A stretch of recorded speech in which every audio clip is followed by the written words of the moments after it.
contente de vous la présenter puisqu'il s'agit d'une vidéo sur mon vide-grenier que j'ai réalisé aujourd'hui. Donc voilà, j'ai filmé beaucoup de plans sur la préparation mais aussi sur le jour J. Je sais que j'ai déjà fait plein de fois ce genre de vidéo mais vous avez l'air de beaucoup aimer, du coup j'ai décidé d'en refaire une puisqu'il y a toujours des choses différentes, des plans en plus que vous voyez à chacune de ces nouvelles vidéos. Faut savoir que ce vide-grenier du coup je l'ai réalisé le 7 septembre. Voilà, c'est le jour actuellement où je suis en train de vous filmer ça. Donc du coup je vous laisse tout de suite sans plus tarder découvrir toute la préparation pour le début, puis ensuite le jour J et on terminera par un petit bilan de cette vente. Du coup je vous laisse regarder ça tout de suite.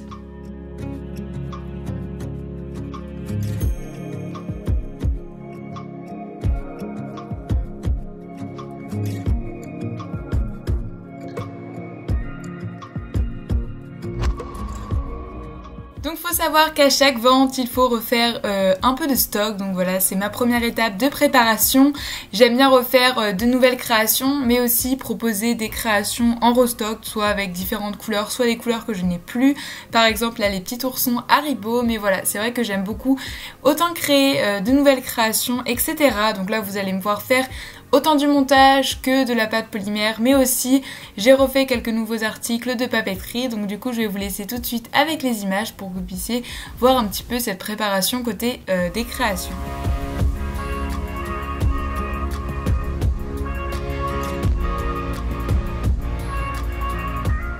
Une fois que j'ai réalisé diverses créations, je viens les ranger dans mes petites boîtes. Donc voilà, les petites boîtes comme ça que j'ai achetées par exemple à Action. Donc là, c'est toutes mes boucles d'oreilles que je range là-dedans. Puis la boîte, je vais venir la mettre là où je mets tout mon stock de créations.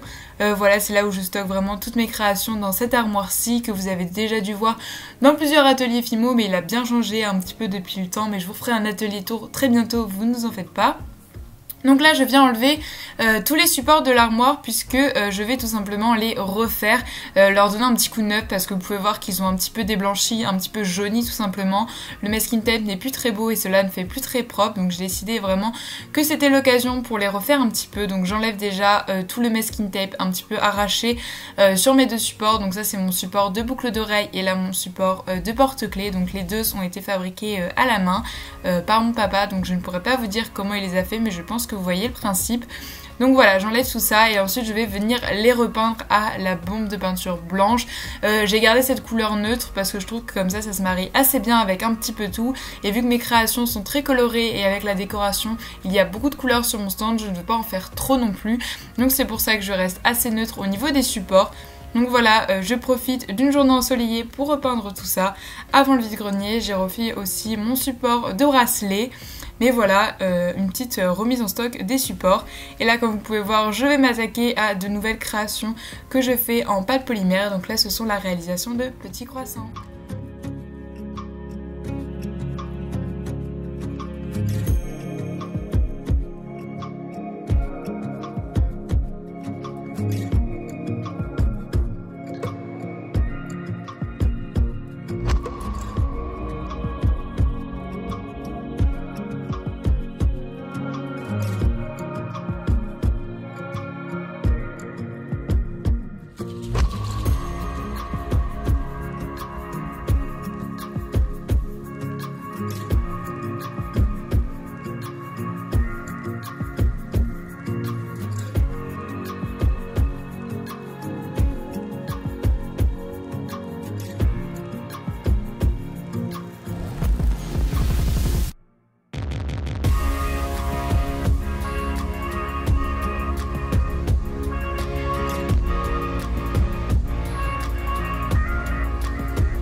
Donc une fois que j'ai fini tout le montage de mes nouvelles créations, je viens tous les mettre sur la table, donc toutes les boîtes, tous les carnets, tous les accessoires de papeterie, je viens tout mettre sur ma table qui se trouve dans mon atelier pour vider mon placard d'une part, mais aussi pour pouvoir voir tout ça, pour les ranger, etc.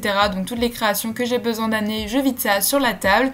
Je viens ranger les nouvelles créations que je viens de créer dans mes petites boîtes là où elles doivent aller. Voilà, parce que chaque compartiment a un rangement bien spécifique, mais ça c'est à vous de vous organiser comme vous voulez. Peut-être que je vous les montrerai un jour si ça vous intéresse plus en détail. Donc vous pouvez voir que ça fait vraiment beaucoup de couleurs et beaucoup de créations. Je trouve ça hyper satisfaisant de voir ces images. Donc voilà, je vous partage tout ça avec vous. Vous pouvez voir aussi qu'il y a une petite pile de carnets sur le côté. Justement, en parlant de carnet, je viens prendre celui-là où en fait c'est mon carnet de stock. Je note absolument toutes les créations que je possède pour pouvoir juste les surligner lors d'une vente. Donc il y en a déjà beaucoup qui sont notés, comme vous pouvez voir là je regarde ce qui est noté et pas noté puisque c'est l'Eurostock 2019. Donc il y a des créations que j'ai fait en début d'année que j'ai déjà notées. Et là je vais devoir inscrire seulement les nouvelles. Donc je les mets à part et je viens toutes les noter. Donc c'est assez long, mais une fois que c'est fait, ça simplifie vachement les choses. Moi je trouve que comme ça me permet de mieux me rendre compte où j'en suis. Et je préfère largement ce système. Donc voilà, c'est pas obligé d'être super bien écrit. Mais ensuite, je vais surligner tout simplement selon mes ventes. S'il y a déjà des choses surlignées, c'est lors de mon dernier vide-grenier tout simplement. Donc voilà, je surligne tous mes stocks, etc. Et ensuite, je vais, une fois que tout ça c'est fini, après un long moment, parce que c'est vraiment long, j'ai vidé tous mes supports et j'ai mis toutes mes créations d'un côté. Je voulais vous montrer aussi cette petite chose, donc c'est un projet en cours. C'est un petit album où je pensais mettre des réalisations que j'ai fait pour expliquer un peu aux gens c'est quoi Creative Addict tout simplement. Donc j'ai déjà commencé avec des photos que j'ai imprimées sur LaLaLab, mais je n'ai entièrement pas fini, même pas du tout. Donc voilà, je voulais quand même vous montrer. Et ensuite c'est le moment de Tetrix dans ma boîte, donc c'est une boîte en plastique et je vais devoir tout rentrer dedans. C'est un petit moment de Tetrix, mais ça le fait, voilà, au bout d'un moment on commence à s'habituer. Le plus dur c'est de le remettre à la fin de journée, mais bon, ça voilà. Donc je viens placer tout dans ma boîte jusqu'à entièrement la remplir et pour la préparation ce sera terminé.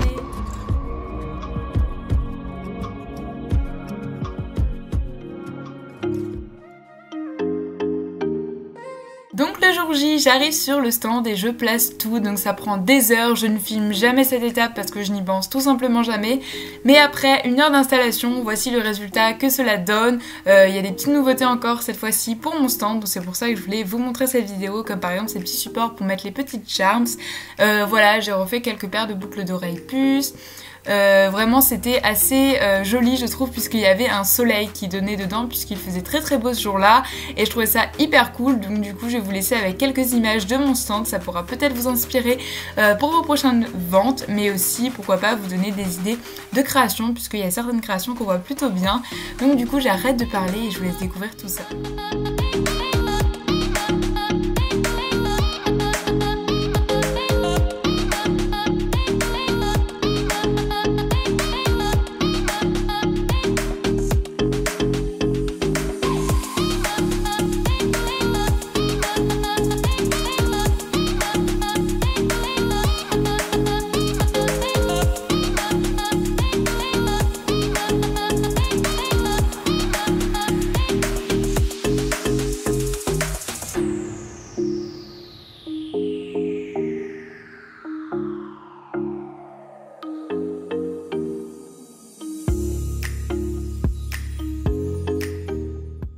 Je trouvais ça sympa d'ailleurs de vous montrer un petit peu le derrière du stand comme vous pouvez voir, donc c'est un petit peu le bazar en fin de journée mais là c'était assez bien rangé vu que c'était le début. Donc voilà, où il y a mon carnet et tout et bien sûr le beau ciel bleu avec un soleil magnifique. Donc voilà, de la journée. Je vais aussi vous passer des images de après ma journée, enfin je veux dire à la fin de journée un petit peu à quoi ressemble mon stand. Vous allez pouvoir du coup apercevoir quelques changements mais j'avais très envie de vous montrer tout ça. Donc ça a rajouté plusieurs plans, donc là ça commence, du coup je vous laisse regarder cela.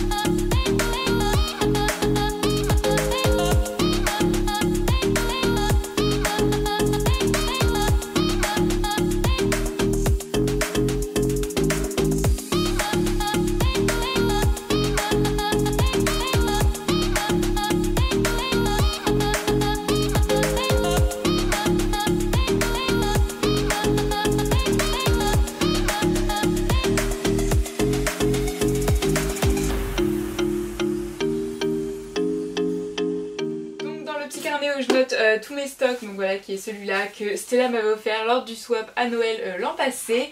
Et voilà, comme vous pouvez voir en fait là pour ce vide-grenier j'ai surligné en bleu, voilà je surligne d'une nouvelle couleur à chaque fois pour les vide-greniers. Et donc pour le petit bilan il faisait beau, donc c'était un bon point. Donc il y avait pas mal de passages. Pour ce qui est de mes ventes, j'ai vendu on va dire bien, c'était assez bien. Bien sûr j'ai fait beaucoup plus et j'ai fait beaucoup moins, donc c'était plutôt pas mal et ça fait une belle journée. Donc ce que j'ai beaucoup vendu c'est les créations en vrac comme toujours. Les gens adorent fouiller et comme c'est pas très cher en général ça paraît assez bien. Ensuite j'ai beaucoup vendu aussi les boucles d'oreilles, autant pendantes que les boucles d'oreilles puces vous savez. Autre chose, en fait j'ai vendu un petit peu tout en petite quantité, donc voilà j'ai aussi vendu quelques porte-clés, franchement très peu de porte-clés puisqu'en fait je pense que le prix comment dire, retient les acheteurs, sauf que c'est des prix totalement raisonnables. Voilà je vends 4 € mes porte-clés, c'est pas cher mais sur un vide-grenier ça peut paraître cher, c'est le seul désavantage d'un vide-grenier, c'est que les gens tout de suite c'est toujours cher. Même s'il y en a qui sont très respectueux de votre travail, ça fait toujours plaisir à entendre. Sinon je n'ai vendu un seul collier. J'ai vendu 3 bracelets, voilà je vends pas mal de bracelets. Concernant ensuite les charmes, j'en ai vendu quelques-uns mais vraiment encore une fois pas beaucoup. Donc voilà à peu près tout ce que j'ai vendu. En fait j'ai vendu vraiment beaucoup de choses variées. J'ai aussi vendu un carnet pour ceux qui me demandent, donc un carnet que je fais moi-même en scrap. Donc là c'était celui avec les petits donuts. Donc voilà. Et voilà à peu près ce que j'ai vendu. Ouais, c'est vraiment principalement les boucles d'oreilles que j'ai le plus vendues, avec les créations en vrac je dirais. Donc voilà, c'est assez divers et j'ai vendu plutôt pas mal de choses. Donc voilà pour ce petit bilan assez rapide, mais de toute façon je vois pas trop ce que je peux vous dire de plus. J'espère en tout cas que cette vidéo vous aura plu, n'hésite pas à la liker si c'est le cas et que tu veux en revoir. Pas tout de suite puisque là je suis pas prête de faire un vide-grenier puisque c'est la période hivernale et il y a beaucoup moins de vide-grenier pendant la période hivernale. Mais en tout cas ce fut un plaisir encore une fois de faire cette journée, c'est toujours intéressant. Même si des fois il y a des moments un petit peu moins marrants comme des gens qui regardent ton stand, ils font c'est du Made in China ça? Non. Voilà, il y a beaucoup de gens qui ne comprennent pas encore cet univers du fait main et qui se disent que c'est toujours trop cher. Pour vous donner un exemple, il y a une petite fille qui voulait un petit charme que je vendais à 3 €. Elle l'a montré à sa maman et la maman a dit non mais tu rigoles, c'est du Made in China machin. Et là je dis non mais c'est du fait main. Elle fait mais non arrêtez de mentir machin. Et là elle a commencé à s'énerver, j'ai fait ok je ne vais pas continuer, je crois que ça sert à rien. Quand les gens ont une idée ça sert à rien d'aller trop loin. Du coup je l'ai laissé mais voilà. Pour vous dire que le fait main c'est pas toujours facile à vendre et à mettre ses prix. Moi je sais que je galère beaucoup avec mes prix. J'essaie toujours de mettre le moins cher possible mais il faut quand même que ça soit rentable pour vous. Donc voilà, bon courage si vous avez un vide-grenier très bientôt. J'espère que ma vidéo aura pu vous inspirer pour la déco de vos stands etc. J'essaye de chaque fois l'évoluer un peu plus comme vous pouvez voir avec de la déco, des reliefs etc. J'arrête pas de dire etc. mais voilà. Du coup j'arrête de parler, je fais plein d'énormes bisous et on se retrouve très bientôt pour une prochaine vidéo. Bye.